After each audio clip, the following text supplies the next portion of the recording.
ऐश्वर्यार्थे सर्वांचं भलं कर, कल्याण कर, रक्षण कर आणि तुझे गोड नाम मुखात अखंड राव. सद्गुरुनाथ महाराज. सद्गुरु पैमावली मातुश्री मैयानं प्रथम कृतज्ञ वंदन. आणि आपण सर्व सद्भक्त सत्शोधक आपणा सर्वांना आदरपूर्वक नमस्कार. आताच गोसावी आपल्याला गवस म्हणजे नामावर म्हणजे विठ्ठल हे नाम आहे, विठ्ठल हा मंत्र आहे, विठ्ठल हा भाव आहे आणि विठ्ठल हा देव आहे. त्यावर जरा चिंतन आपण प्रकट करण्याचा प्रयत्न करू. परमेश्वर किंवा साध्या भाषेत आपण त्यांना देव म्हणतो. परमेश्वर म्हणजे अदृश्य अव्यक्त सगुण किंवा निर्गुण ह्या रूपात असलेली जी शक्ती आहे त्यालाच परमेश्वर असं म्हणतात. म्हणजे परमेश्वर म्हटल्यानंतर अजूनही संतांना जो अभिप्रेत आहे, संतांनी जे परमेश्वराचं संकल्पना समजून घेतलेली आहे तशी सर्वसाधारण माणसांकडे ती नाही आहे. कारण परंपरेने आपल्याला परमेश्वर म्हटलं की पुराण काळामध्ये जे कृष्ण, विष्णू, राम, गणेश अशी ही रूपं सांगितली आहेत आणि त्या रूपाची आपण पूजा अर्चा करतो. हिंदू संस्कृती जेव्हा म्हणतो आपण, सर्वसाधारण हिंदू समाज जो आहे तो देवदेवतांची पूजा करणं किंवा पंचमहातत्वाच्या ठिकाणी देवत्वाने पाहणं अशी परमेश्वराची संकल्पना आपल्या सर्वांकडे आहे. त्या मागचं जे रहस्य आहे ते आपल्या सर्वसाधारण माणसाला ते कळत नाही. आता पुराण काळात जे सांगितलं त्यामागे गुही आहे, पण ही सगळी पुराण काळात म्हणजे पुराणं जी निर्माण झालेली आहेत ती सुद्धा व्यास महर्षींसारख्या ऋषीमुनींनीच केलेली आहे. आणि त्यामुळे आपल्याला आपण ज्यावेळेला सर्वसाधारणपणे संतांनी सांगितलं म्हणून देवाचं नाव घ्या असं म्हटलं जातं, पण त्याच संतांनी असंही सांगितलं की देवा नाही नाव, देवा नाही गाव, कोठे काय. देवा नाही रूप, देवा नाही नाव, देवा नाही गाव, कोठे काय. अगदी निक्षून सांगतात. ज्ञानेश्वर माऊली सांगतात की देवाला नाव नाहीये, देवाला रूप नाहीये, देवाला कुठचंही एखादं गाव आहे असंही नाही. आणि त्यामुळे हे नाव नाही, गाव नाही, रूप नाही, हे नाव आलं कुठून असंही एखादा प्रश्न पडू शकतो आपल्याला. आणि त्यामुळे विठ्ठल म्हटलं की आपल्या सर्वांच्या डोळ्यासमोर पंढरपूरचाच विठ्ठल येतो.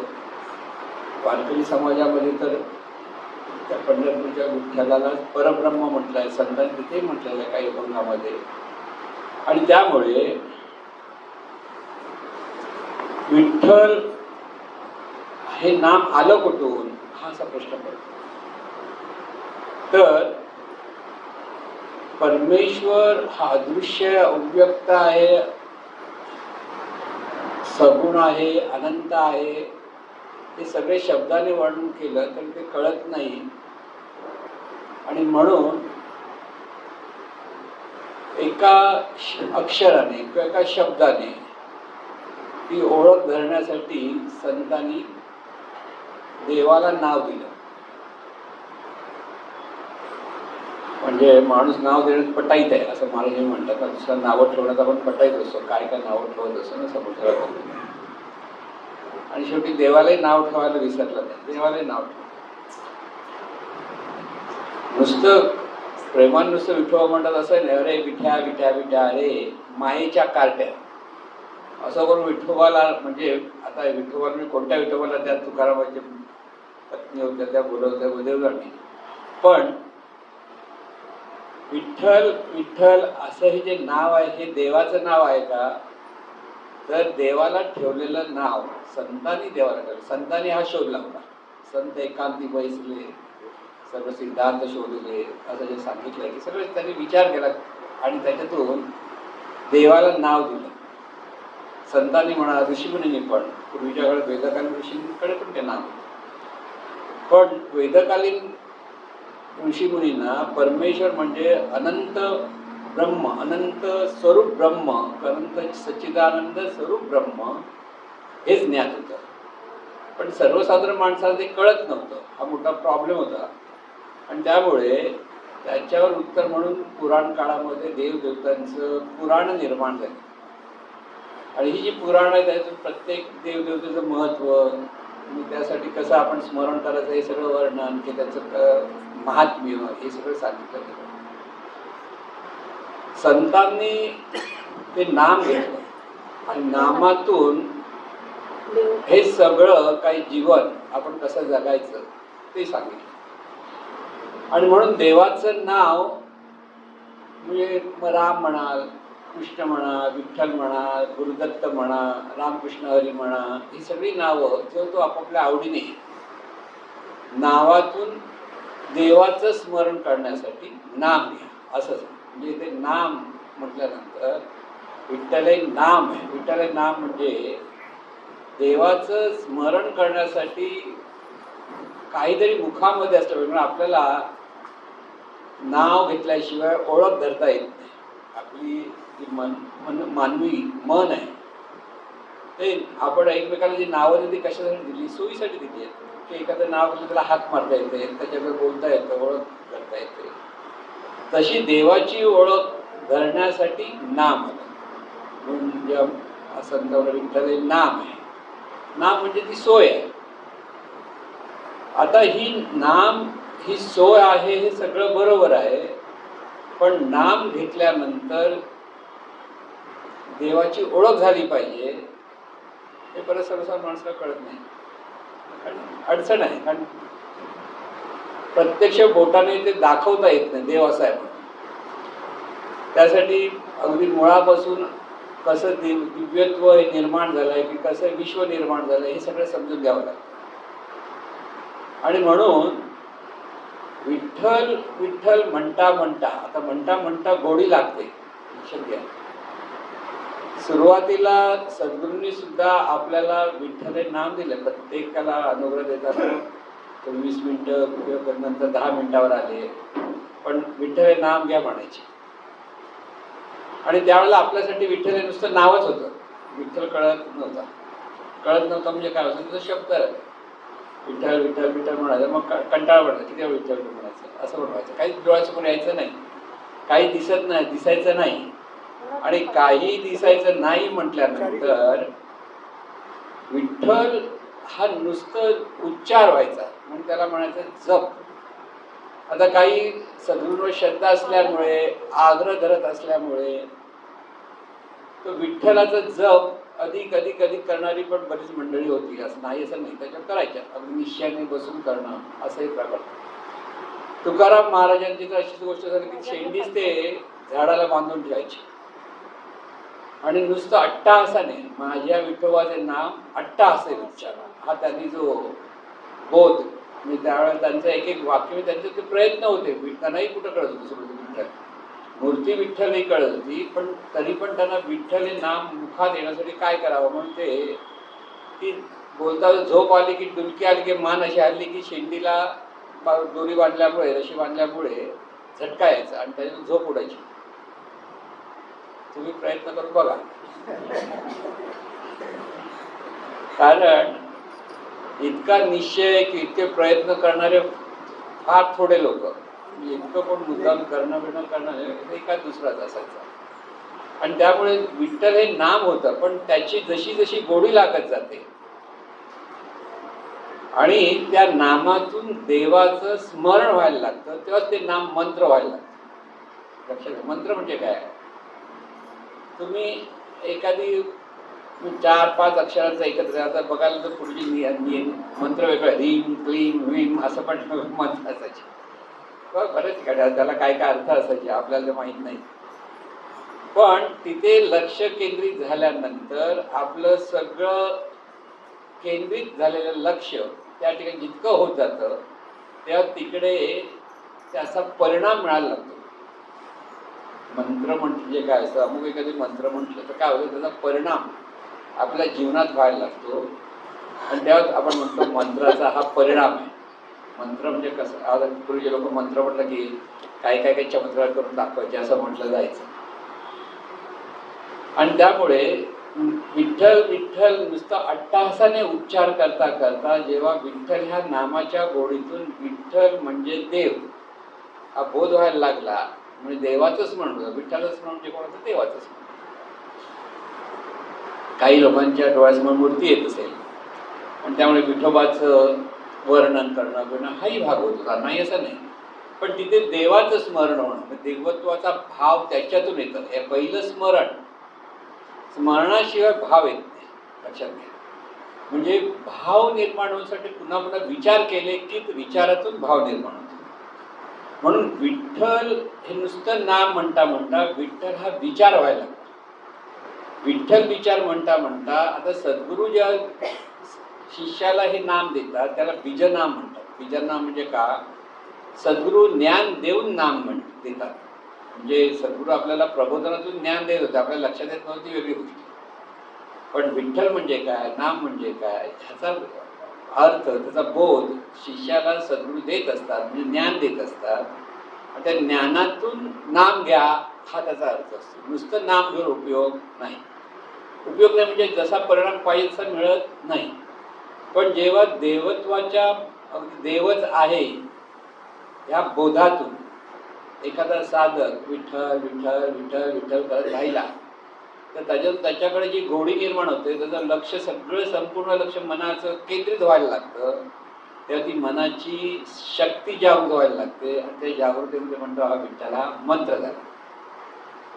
3 अक्षरी मंत्र म्हणायचे ना, विठ्ठला 3 अक्षरी, रामा 2 अक्षरी मंत्र. म्हणजे तिथे बोधातून आणि त्याची ज्याला गोडी लागते त्याला तो मंत्र असतो, ना ज्याला गोडी लागत नाही त्याला तो शब्द असतो. दोन्ही मनाच्या गोडीवर आहे, मन किती केंद्रित राहतं त्याच्यावर आहे.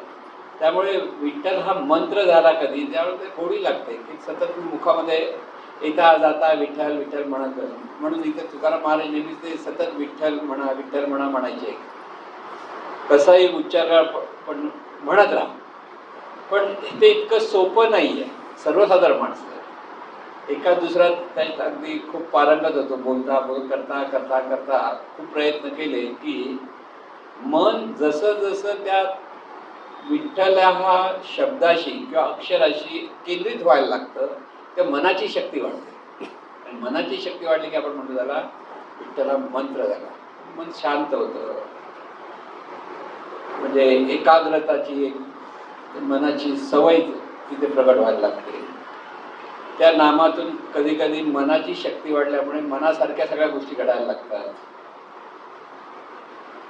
मग न कळवतो कळो येईल विठ्ठली, नामे ऐका विठ्ठलाची असं म्हणत, न बोलवतोय बोलो येईल उगले, नामे एका विठ्ठलाचे. म्हणजे हे पुन्हा पुन्हा पुन्हा म्हणायला लागलं. मन जितकं जितकं त्याच्याशी एकरूप व्हायला लागलं की आपण बोलतो असं नाही, आपल्याकडनं अशा काही चांगल्या म्हणजे जो खरा नामामध्ये हे होतं मग्न होतं, तो जे बोलेल ते लोकांच्या हिताचं असतं.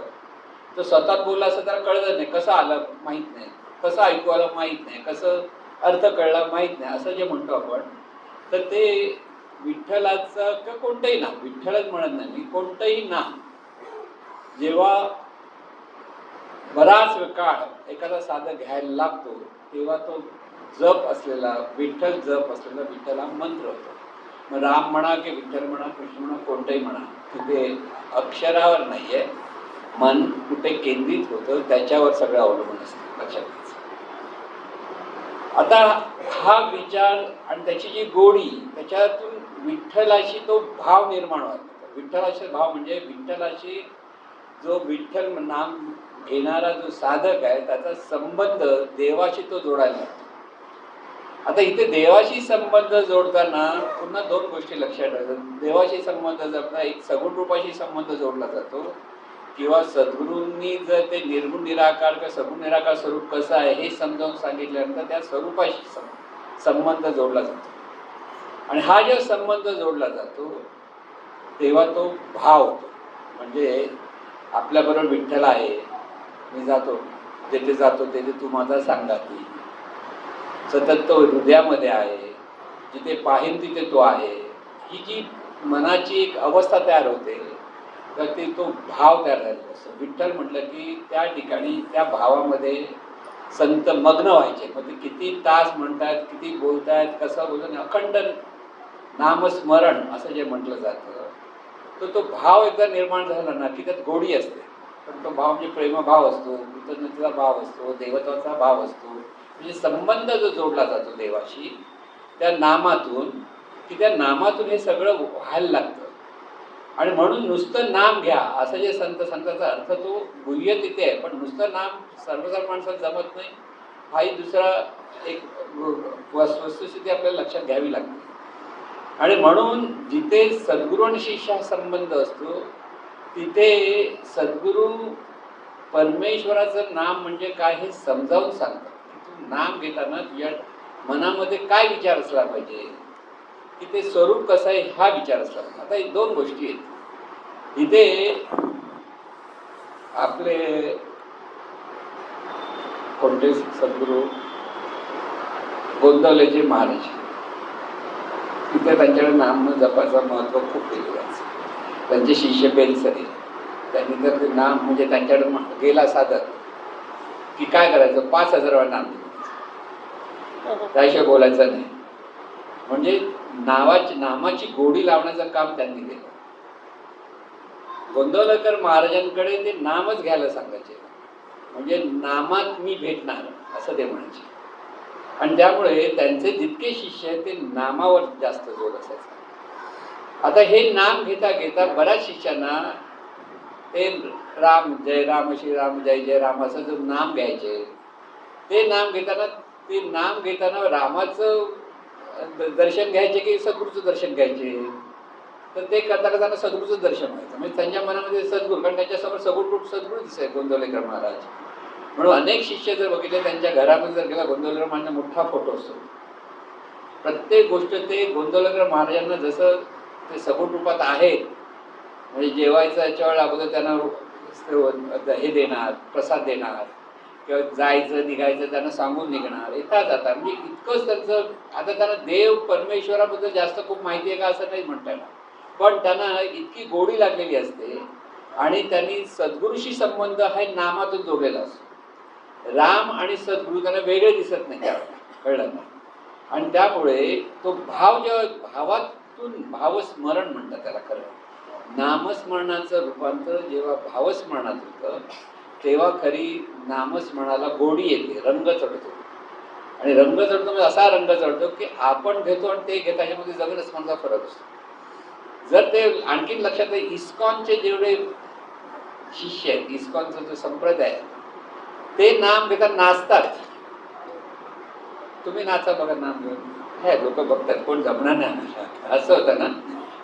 पण त्यांचं नाम बघा, ते असे मस्त नाचतात की त्यांना ते देहभाव विसरून नाचतात. म्हणजे तिथे देहभाव विसरला जातो. म्हणजे ही सगळी गुह्य आहे त्याच्यात. आपण एका जागी बसून भाव म्हणून आपल्याला लोक बघतात, काय बघते असं होतं ना. त्यांना तसं नाही वाटत. त्यांना तर ते अगदी संगीत, तबला ढोलकीचा आशंदा असेल तर टाळ्या वाजवून.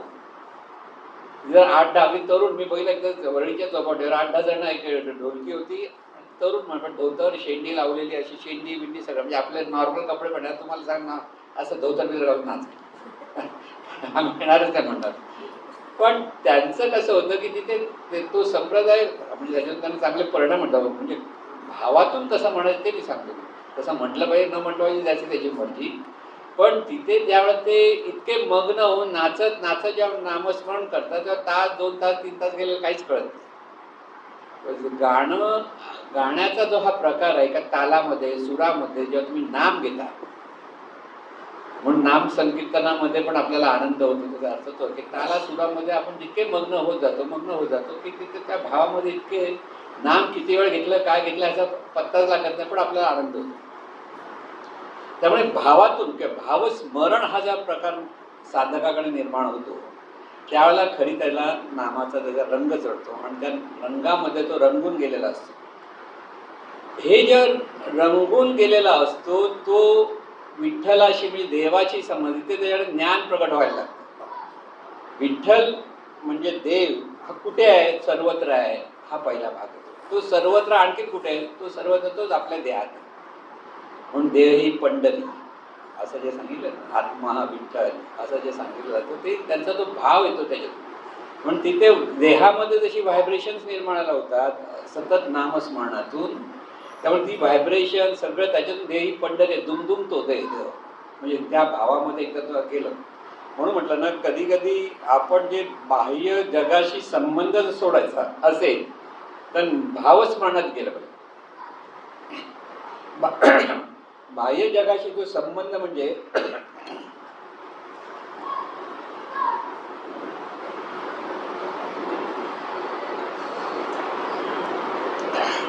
बाह्य जगाशी म्हणजे बाहेर जगामध्ये काय झालं ह्याचं आपल्याला काही भान राहत नाही. कोण बघताय, कोण बोलताय, कोण हसताय, काही नाही बरं.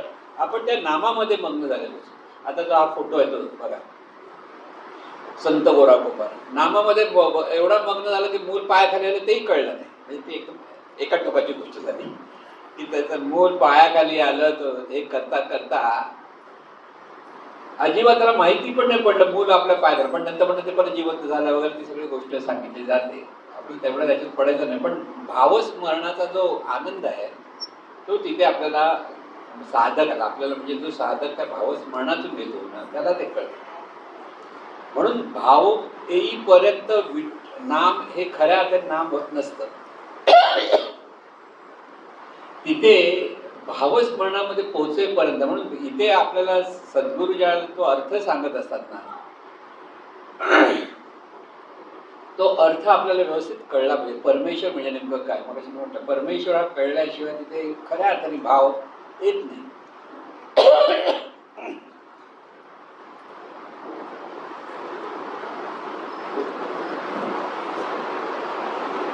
तिथे सद्गुरू ते ज्ञान देतात परमेश्वराचं. परमेश्वर म्हणजे काय? अनंत स्वरूप आहे. हे जे अनंत स्वरूप आहे, अनंत स्वरूप आहे किंवा अदृश्य स्वरूप आहे ते आहेच, दिसत नाही, माहिती आहे आपल्याला, पण ते आपल्या अवतीभोवती आहे. नुसतं अवतीभोवती नाही तर आपल्या आतमध्ये म्हणजे आपल्या शरीरात पण तेच भिनलेलं आहे तत्व. सर्व रूप ही त्या चैतन्य स्वरूपाचीच रूप आहे. हा जर बोध कळतो आपल्याला खऱ्या अर्थाने, खऱ्या अर्थाने शब्दाने कळलं तरी त्याचा उपयोग नाही. शब्दाने कळलं हो हो म्हणतो आपण, तरी पण समोरच्याकडे बघतो अमका तमका म्हणून बघतो ना आपण. अजिबात ईश्वरी शक्ती आहे वगैरे काय असं भाव येत नाही आपल्याला. पण सद्गुरू आणि शिष्यांच्या त्या सद्गुरूंच्या मार्गदर्शनाप्रमाणे शिष्य जेव्हा त्या स्मरणातून विठ्ठल नाम घेतो, विठ्ठल म्हणजे एक गोष्ट लक्षात ठेवा, ते सद्गुरू ज्ञान देतात तेव्हा विठ्ठलाला कसं अनुभवायचं हाही बोध देत असतात. चाले हे शरीर कोणाची सत्य, कोण बोलवित हरिविना, देखवी ऐकवी एक नारायण त्याचे भजन चुकणार. आपलं शरीर कोणामुळे चालतं? या शरीरातून कोण बोलतं, कोणामुळे हे पाहतो, कोणामुळे हे करतं, हा जो बोध एकदा जर साधकाकडे आला तर त्या तत्वाला त्याने नाव दिलेलं असतं विठ्ठल. तेच तत्व आहे, त्याच्यामुळे हे सगळं जीवन चाललेलं आहे. विश्वाचं जीवन हे विठ्ठलामुळे चाललेलं आहे. म्हणून विश्व ठसवला तो विठ्ठल, की विश्व ज्याच्यामध्ये ठसून राहिला तो विठ्ठल, याचा बोध होतो. बोध नुसते शब्द नाही की सतत सर्वत्र पाहताना हा विठ्ठलच आहे. विठ्ठल म्हणजे ते चैतन्य स्वरूपच आहे. म्हणून विठ्ठल आणि चैतन्य स्वरूप असे दोन अर्थ वेगळे नाही. चैतन्यालाच विठ्ठल नाव दिलंय, म्हणजे विठ्ठल म्हटलं की ते अनंत चैतन्य स्वरूपच आहे. पण त्याचं बोध कुठे घ्यायचा? कारण ते तत्व ससंवेद्य आहे. संवेद्य म्हणजे वेगळेपणाने पाहता येत नाही, त्याला तेच होऊन पाहता येतं, तेच होऊन अनुभवता येतं.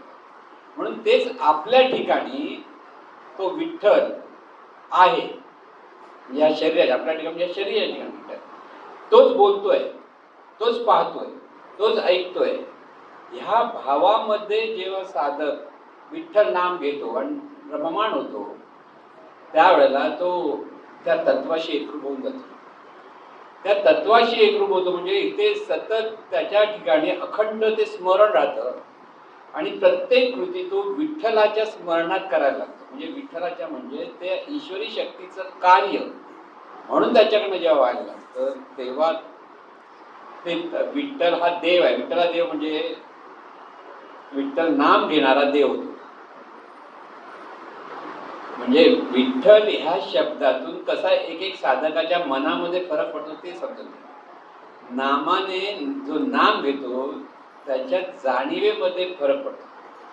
त्या जाणीवेमध्ये जसं ज्ञान मुरायला लागलं की त्या ज्ञानातून ते नाम त्या साधकाला किंवा त्याच्या साधकाच्या जाणीवेला विकसित करत जातं की जितकं मन सूक्ष्म होतं, तर नामात जितकं ते रममाण व्हायला लागलं की मन सूक्ष्म होतं.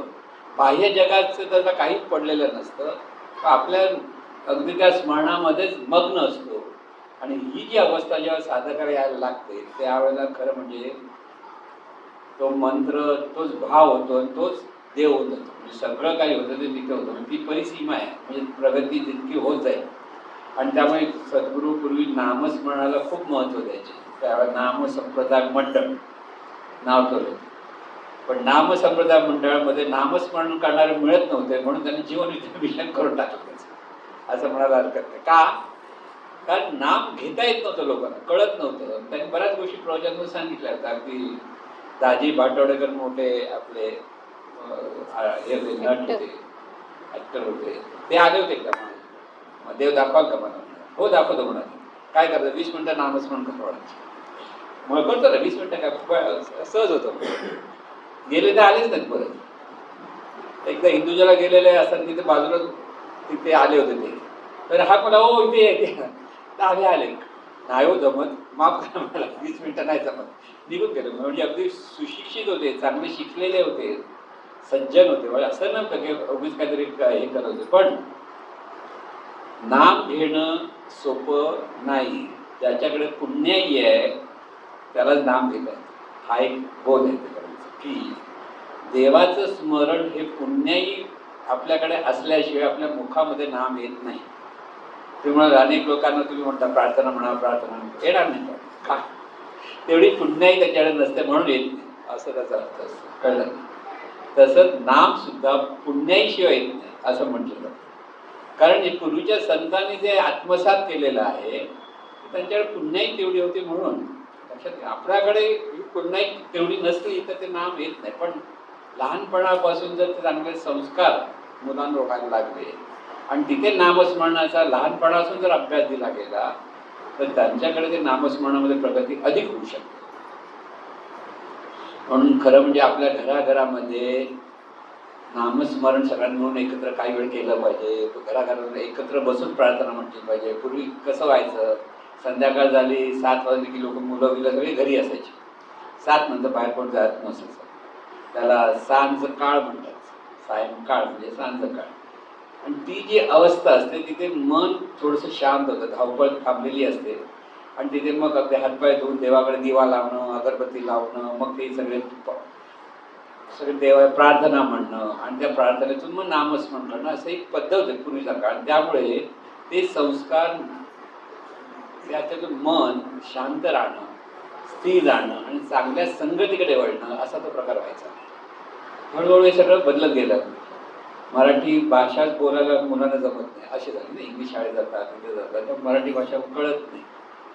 अगदी आपल्या जवळचे तुम्ही बघा, आपल्याला सांगितलं तुम्ही हे प्रवचन ऐकले आम्हाला कळत नाही. इंग्लिशमध्ये असेल तर कळेल. मराठी असलेली मुलं पण त्यांना मराठी भाषेतली प्रवचन समजत नाही. याचं कारण का? कारण त्यांना आपण लहानपणापासून जे संस्कार म्हणजे ते खरं म्हणजे आपली आई वडिलांची चुकी, मुलांची चुकी नाही. आई वडीलच तिथे संस्काराकडे दुर्लक्ष करायला लागले की त्यामुळे असं गोंधळ होतो. म्हणून संध्याकाळी एकत्र बसून नामस्मरण करणं, एकत्र बसून जेवणं, त्यावेळी टी व्ही वगैरे सगळं बंद असणं, मोबाईल बंद असणं, हा प्रकार आपल्याला नसतो. जेवतोय हातात प्रत्येक मोबाईल असतो, जेवता जेवता वाजलं तरी ऐकू फोनवर बसतो, टी व्ही पण चालू असतो. ते नामस्मरणाला वेळ कुठे? सगळं दृश्य जगताकडे आपण इतके व्याप्त झालेलो असतो, तिथे अंतर्मुख व्हायला आपल्याला वेळच नसतो आणि त्यामुळे नामस्मरण जमणं कठीण होतं. आजच्या काळामध्ये आपल्यालाही कठीण आहे, लोकांना आपल्या मागे चिंता भरपूर, कामाची धावपळ भरपूर, वेळ कुठे आहे असं. मुंबईतल्या माणसाचा वेळच नसतो कधी बघायला गेलं तर. तुम्हाला तुमच्या 4 पाहुणे आले अचानक, अगदी डोक्यामध्ये हे होतं, अरे बाप हे आले कशाला, का कारण आपल्याला तर वेळ नाही हो त्यांचं करायला, परत दुसऱ्या दिवशी कामावर जायचं, असं जायचं. म्हणजे इथे बाह्य जगताशी आपण इतके अडकलेलो आहोत, गुंतलेलो आहोत की देवाचं नाव घ्यायलाही आपल्याला वेळ नाही. नुसतं रामराम म्हटलं की झालं असं नाही. त्यासाठी तुम्हाला अखंड नाम अनेक वेळ, बराच वेळ घ्यावा लागतं आणि बराच वेळ घेतल्याशिवाय ती गोडी लागत नाही. पण जो साधक हे अगदी मनापासून घेण्याचा प्रयत्न करत, आता मी म्हणतो तर बाबा त्याला कामाच्या वेळेला वेळ मिळणं वगैरे म्हणतात. आता रिटायर झालेली माणसं किती घेतात? नाही, टी व्ही बघत बस, सिरियल 2-2 तास बघते, 3-3 तास बघते. पण म्हणे नामाला बस नाही जमत हो नाम घ्यायला, का? कारण सवयच नाही, संस्कारच नाही झाले आपल्यावर ते. आणि त्यासाठी आपलं ते ज्ञानातून आपण केलं पाहिजे हेही माहीत नाही. म्हणजे आपले सद्गुरू हे नामयोगी होते बघायला गेलं तर. शिष्याने पण नामयोगी व्हायला पाहिजे, तर काय हरकत आहे? पण नाही झाली. किती लोक आहेत नामामध्ये? फार थोडे, पण नसतील असंही म्हणत नाही, आहेत, माहिती नाहीत आपल्याला, एवढंच. पण आपल्याला ह्याच्यात एवढंच एक बोध घ्यायचं की नाम एक साधन आहे परमार्थामध्ये सिद्ध होण्याचं. नामाने अनेक साधक सिद्ध झालेले, आपले सद्गुरू सुद्धा नामाने सिद्ध झाले. बरं, प्रवचन पण त्यांनी सांगितलेलं आहे, मी जो आता इथे आहे ते नामामुळे आहे असं म्हणायचे. की तिथे त्यांच्या अंतर्मनामध्ये ते अखंड नामस्मरण चालू होतं. मी इतकं नामस्मरण व्हायला पाहिजे की आत आपल्या आतमध्ये, शरीरात म्हणजे मनाच्या आत अंतर्मनामध्ये हे नाम सुरू झालं पाहिजे. मग येता जाता नुसतं बोलणं वेगळं, पण आतून नाम येणं ही जी प्रक्रिया व्हायला पाहिजे आणि त्याच्यातून हे सगळं सिद्ध होतं. लक्षात घ्या, म्हणजे नाम घ्यायला 2 अक्षरी 3 अक्षरी जरी असलं तरी सुद्धा त्याचा महिमा खूप मोठा आहे. नामाचं महत्त्व म्हणतात ना, त्याचं आहे. पण ते सत्संगाशिवाय जमत नाही. खरंच लक्षात, एकटा माणूस बसायला करेल असं नाही. एखादा वाल्याच एकटा बसला, नामच म्हणत पूर्ण झालं, तो एक वाल्या. सद्गुरूमुळे ते पण नारद मुनीसारखे सद्गुरू भेटले म्हणून. आणि ते नामाचं महात्म्य, कुठे पाहायचं, कसं पाहायचं, काय पाहायचं, हे सगळं ज्यावेळेस सद्गुरू समजावून सांगतात, त्याच्यातून नाम घेतलं तर त्याच्यात अधिक फायदा होतो. म्हणून नाम हे साधन आहे. पुन्हा पण ऐकून घ्या, नामाचं साधन म्हणून उपयोग केला आणि तिथे मन जेव्हा एकाग्र होतं स्मरणाच्या ठिकाणी, त्याचं रूपांतर अनुसंधानात होतं, तेव्हा त्या मनाचा विकास होतो. आणि म्हणून महाराजांचं एक सुंदर वाक्य आहे की पतिव्रता ही सतत जसं पतीच्या स्मरणात असते, तसं आपण देवव्रत झालं पाहिजे. देवाच्या स्मरणात सतत राहिलं, पतिव्रतेसारखं की सतत आपलं देवाचं स्मरण झालं. पण देवाचं सतत स्मरण कधी होईल? आपण नाम घेता घेता घेता घेता ते होतं. म्हणून त्याचे नामाचे 11 प्रकार सद्गुरूंनी सांगितलेले आहेत.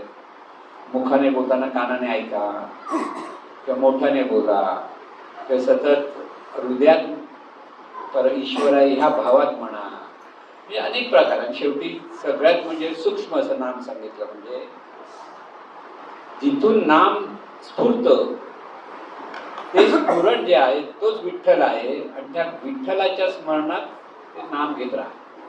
तो कसा आहे काय नाही, जिथे स्फुरण आहे, जिथे उठे मी ते स्फुरण, तेथे घडावे नामस्मरण, तेथे घडावे विठ्ठल स्मरण. हा जो भाग आहे, स्फुरण कुठं होतं, कुठं आहे, म्हणजे ते आपल्या हृदयात आहे. आपण म्हणतो म्हणजे बघायला काय जायचं गरज नाही, तो आहे.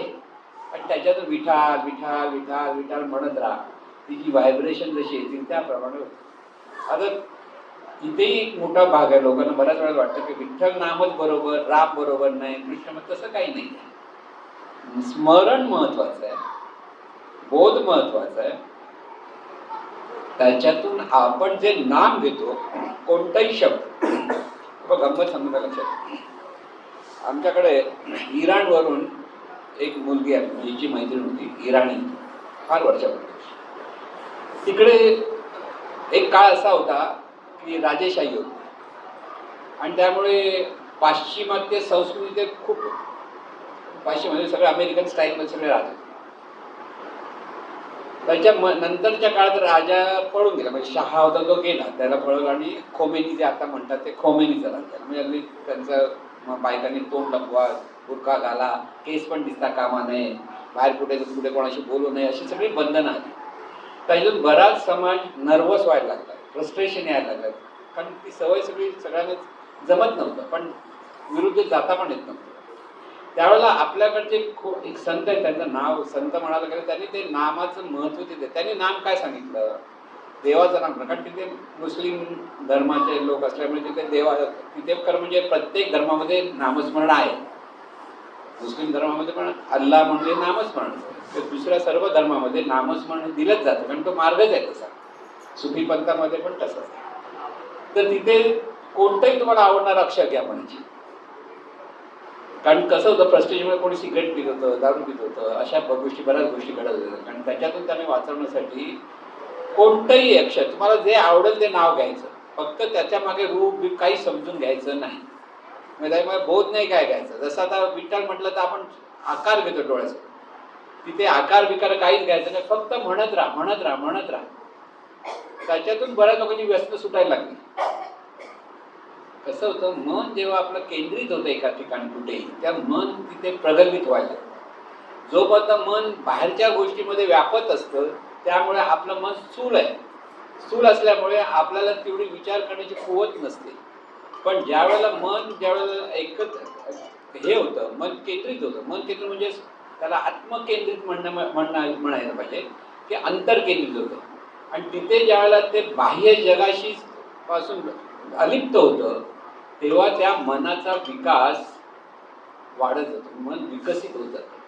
म्हणून आता इथे मी हा मुद्दाम का सांगतो, असे घडलेली गोष्ट. मी त्या मुलगी ती जी आली होती आमच्याकडे राहिली होती काही दिवस, बऱ्याच वर्षापूर्वी गोष्ट, तर तिथे सांगितलं की इथे म्हणजे ती स्वतः सिगरेट बिगरेट प्यायची, स्मोकिंग करायची सगळे. आजकाल तिथे खूप पाश्चिमात्य संस्कृती होती, त्यामुळे तिथे ती जात होती. आणि त्यामुळे ते कोणताही असायचं की ज्याला अर्थ नाही काय नाही असे शब्द द्यायला घ्यायचे आणि ते म्हणत राहायचे. आणि तसा त्यांचा सत्संग तसा जसं जसं निर्माण होतं तसं तसं म्हणजे नामस्मरण कसं होत होतं हे मी सांगतो. नुसतं देवाचं नाव म्हणून होतं असं नाही, कोणताही शब्द घेतला तरी तिथे, पण तो निश्चयपूर्वक करत राहिला पाहिजे. म्हणजे त्याला जर अगदी सिगरेट पाहिजे ओके आली तर तो शब्द म्हणत राहा म्हणत राहा म्हणत राहा, की आपोआप ते लक्ष सगळं केंद्रित त्या शब्दाकडे गेलं की त्यांची मनातून ते सिगरेट प्यावयाची इच्छा असेल ते आपोआप शांत व्हायची. आणि म्हणून हाही प्रयोग तिथे चाललेला आहे. म्हणजे इराणमध्ये त्या काळात, आता मला माहीत नाही काय, ती बऱ्याच वर्षापूर्वी तिथे आली होती, नंतर आता काय भेट नाही झाली आमची. पण असाही नामस्मरणाचा प्रकार काही मंडळींनी केला आणि त्यातून बऱ्याच लोकांची व्यसनं सुटली, की फ्रस्ट्रेशन जातं ते जातं. तर आता आपल्याला चिंता काळजी इतक्या आपण फ्रस्ट्रेशन येतं, निराशा एवढी जाते की निराशेतून आपल्याला बाहेर पडता येत. तेव्हा देवाचं नाव घेण्याची एक चांगली सोय. आता आपण सगळ्यात महत्त्वाचं सांगतो की हे सगळ्या गोष्टी सुरुवातीपासून ज्यांच्याकडे ज्ञान नाही आहे त्यांना ज्ञान हळूहळू मिळतं असं. पण जे खरे सद्गुरूंचे शिष्य आहेत आणि सद्गुरूंनी जिथे कुठे बघायचं हे शिकवलं, कुठे बघायचं म्हणजे आपल्या ठिकाणी आपण जे पाहतो बोलतो ऐकतो हे जे तत्व आपण आहोत त्यालाच विठ्ठल म्हणा आणि नाम घ्या. तिथे बाहेर कुठे जायचंच नाहीये. हे जे नाम आहे ह्याला म्हणतात ज्ञानपूर्वक ज्ञान नाम. इथे ज्ञानातून नाम घ्या. ज्ञान काय, मी म्हणणारं जे तत्व आहे की मी पाहतो मी बोलतो मी ऐकतो असं जे म्हणणारं तत्व आहे तो मी दिव्य मी आहे ह्या भावात घ्या. आणि मी हे सुद्धा नाम आहे जर बघायला गेलं तर. पण आता काय होतं, मी म्हटलं की देहभाव येतो आपल्याकडे. आणि म्हणून मी म्हटल्यानंतर जिथे मी ते स्फुरण मी म्हणून जे आपल्याला पाहतोय बोलतोय ह्या कृती ज्या आपल्याकडे होत आहेत त्या कृतीकडे लक्ष ठेव. ती कृती जेथून होते तो विठ्ठल. हे नामाच्या अधिष्ठान घेतलेलं नाम. म्हणजे सद्गुरू आणि शिष्य या दोघांमध्ये जो संबंध असतो ज्ञानाचा आणि त्याच्यातून तो ज्या करतो त्या डोळ्यासमोर कसलाही आकार नसेल पण अनुभव असतो विठ्ठलाचा. जो पाहणारा आहे, बोलणारा आहे, ऐकणारा आहे, गंध जाणणारा आहे, स्पर्श जाणणारा आहे तोच विठ्ठल आहे. हा तोच विठ्ठल आहे हे जोपर्यंत कळत नाही तोपर्यंत खरं नामस्मरण होत नाही. म्हणून सुरुवातीपासून जसं नाम घेता घेता शेवटी या ज्ञानावर आला. म्हणून सद्गुरू आधीच हे ज्ञान दिलं तरी मागची धावपळ जरा कमी होते आणि खरा शिष्य असो सद्गुरूचा तो त्या नामस्मरणामध्ये रमून जातो. मग तिथे ते नाचायला हवं किंवा म्युझिक म्हटलं म्हणजे असं काही गरज लागत नाही. तिथे त्याचं नाम म्हणजे त्याच्या अंतरातून ते स्फुरायला लागतं. एकदा तो भाव तिथे प्रगट झाला की खरं म्हणजे ते ज्ञान तिथे प्रगट झालं. आणि असं नाम प्रगट व्हायला पाहिजे तेव्हा खऱ्या अर्थाने साधकाचा देव होऊन जातो. कारण नाम म्हणजे विठ्ठला देव म्हणजे काय, विठ्ठल हे जिथे स्फुरतं ते तत्वच देव आहे. आणि त्या देवाचा अनुभव साधकाला येतो. तो देवाला पितो म्हणतात. मग त्या भावाच्या देवात दिव्यत्वाशी इतका एकरूप होऊन जातो की संत देवाला पितात, देवाशी बोलतात, देवामध्ये राहतात. असा अर्थ काय, तो देव होऊन जातो. आणि हे दिव्यत्वच अनुभवणं आणि ह्यासाठी नामस्मरणाचा संतांनी लावलेला हा शोध आहे किंवा ऋषींनी लावलेला शोध आहे. पण तो आपल्याला पचवता आला पाहिजे. सगळं ज्ञान एकदा मिळालं की मग मात्र आपल्याला खरं प्रयत्न करणं आपल्या हातात असतं. आणि ते प्रयत्न जो करतो त्याला सद्गुरूंची कृपा, हे तिथे अनुभव यायला लागला की त्यालाच म्हणतात सद्गुरूंची कृपा. ती कृपा सर्वांवर होते ना. आणि ही कृपा अशी सर्वांवर हो. नामस्मरण घ्या की नका तरी सद्गुरूची कृपा हो. अशी सद्गुरूचरणी प्रार्थना. हे ईश्वरा सर्वांना चांगली बुद्धी दे, आरोग्य दे, सर्वांना सुखात आनंदात ऐश्वर्यात ठेव. सर्वांचं भलं कर, कल्याण कर, रक्षण कर आणि तुझे गोड नाम मुखात खंड राहू दे. सद्गुरुनाथ महाराज की जय.